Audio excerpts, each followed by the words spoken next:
You know, one thing that's certain when you embark on this mixing and mastering journey is you're going to inevitably come across the UAD Pultec Passive EQ plugin collection. Because these are analog modeled, it's going to naturally scare you at first. You can either embrace the fear and try to understand it, or push it aside just to later eventually circle back to it.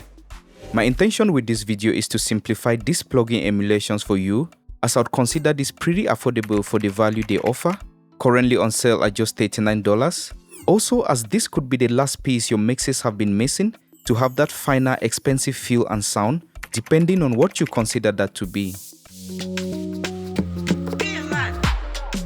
Yo guys, I'm BiiMan and you're welcome to the video.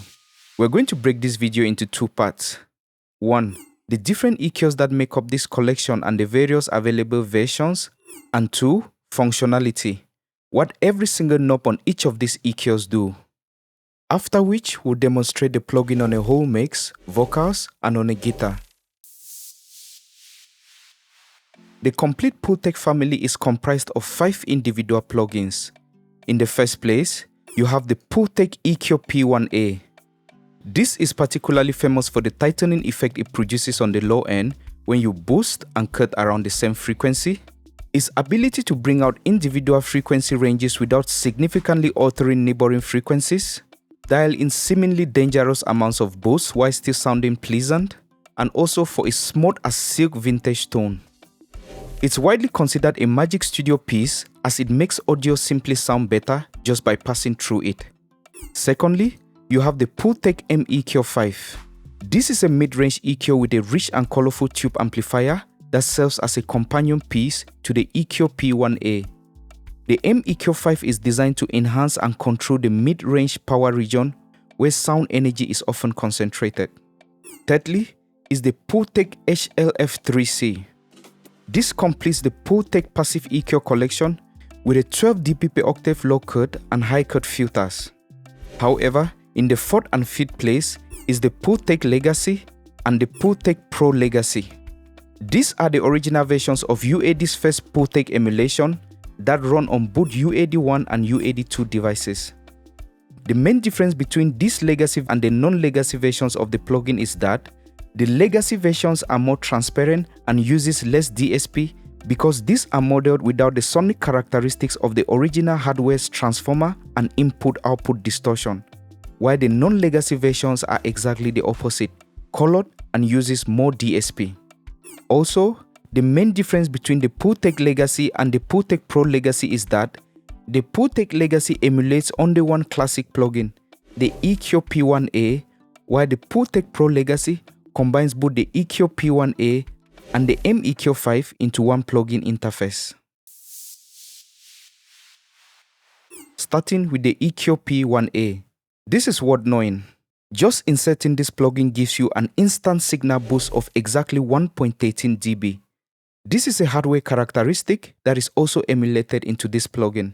Also, instead of the hertz and kilohertz we know and use today, you'd rather find CPS and KCS on this plugin. These were the earlier original frequency unit name conventions which the original Pultec hardware used and which the plugin also adopted. CPS stands for cycles per second, while KCS is an acronym for kilocycles per second. The EQ P1A can control 3 frequency bands simultaneously using 3 groups of interactive parameters. The first group, with this shape of an upside down pyramid, adjusts the low frequencies and has 3 controls: boost, attenuation, and frequency select. Here's a quick tip that is only available to this non-legacy version. Clicking on this CPX text label cycles through the different available low frequency values. I think it's self-explanatory. Boost, attenuate. You gain, you cut. Now let's check out that low end tightening effect you get with this tool on this instrumental I just started working on. Let's start with this frequency at 20 Hz or 20 CPS.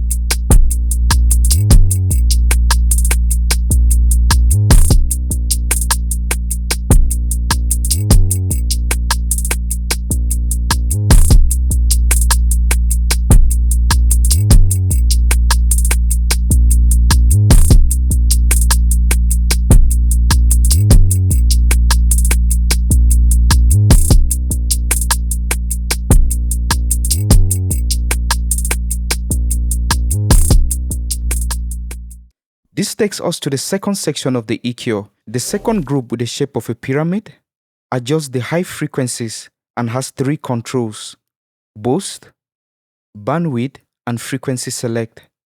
This knob lets you set to boost the high frequencies with either a sharp narrow bandwidth or a broad bandwidth. You can tell from these labels here, sharp and broad. As you would expect, clicking on this KCS text label cycles through the available values in reverse. This particular section of the plugin is particularly famous for adding air into any material when you boost here around 16 kcs with a broad bandwidth. Let's check out how that sounds.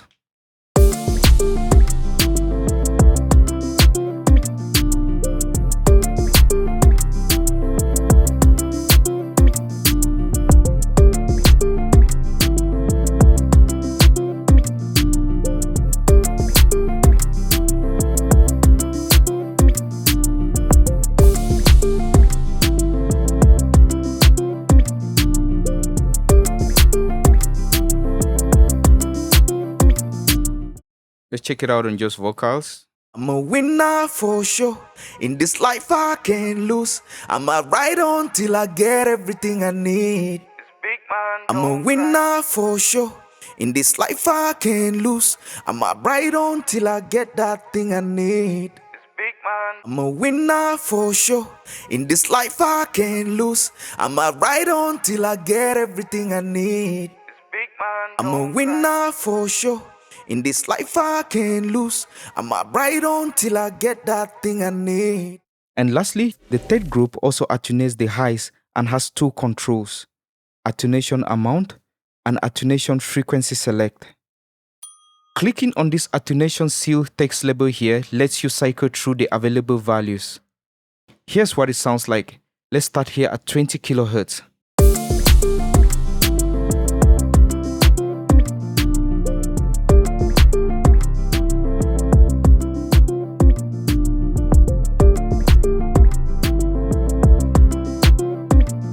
Without and with.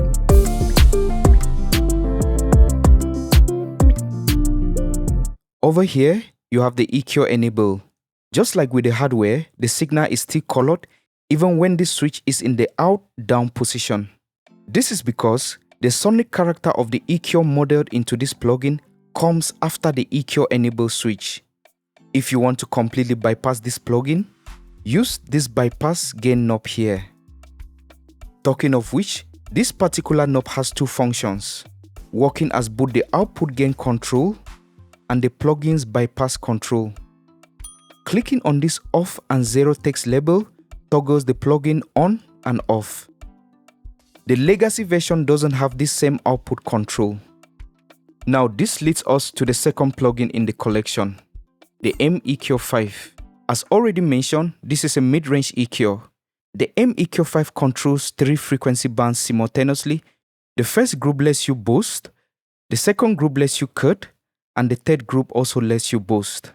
The first group adjusts the low-mid frequencies and has 2 controls: the frequency select, which goes from 200 Hz to 1000 Hz. This works together with its gain control that lets you boost the selected frequency from 0 to 10. The second group, which lets you cut the mid frequencies, has 2 controls: the frequency select, which goes from 200 to 7 kHz, and the attenuation knob, which lets you dip or cut from 0 to 10. The third group, which lets you boost, adjusts the high mids and also has 2 controls as well: frequency select, which goes from 1.5 kHz to 5 kHz, and the boost knob, which also lets you boost from 0 to 10. Just as with the hardware, you have the EQ enable. And as you already know, the signal is still colored even when the switch is disabled in the out-down position. To completely bypass this plugin, use this bypass and gain knob here. Let's check it out with some examples. Let's boost around 500 Hz.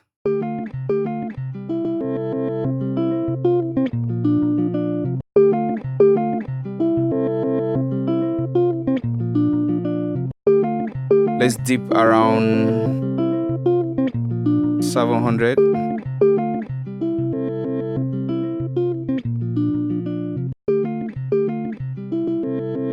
Beautiful.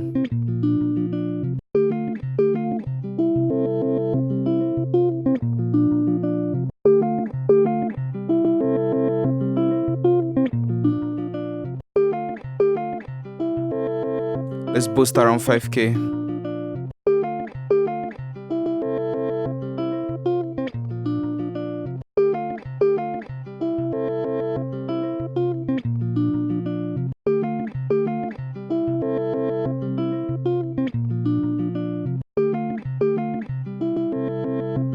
With this, we are bypassing all of these effects, but the sound is still colored.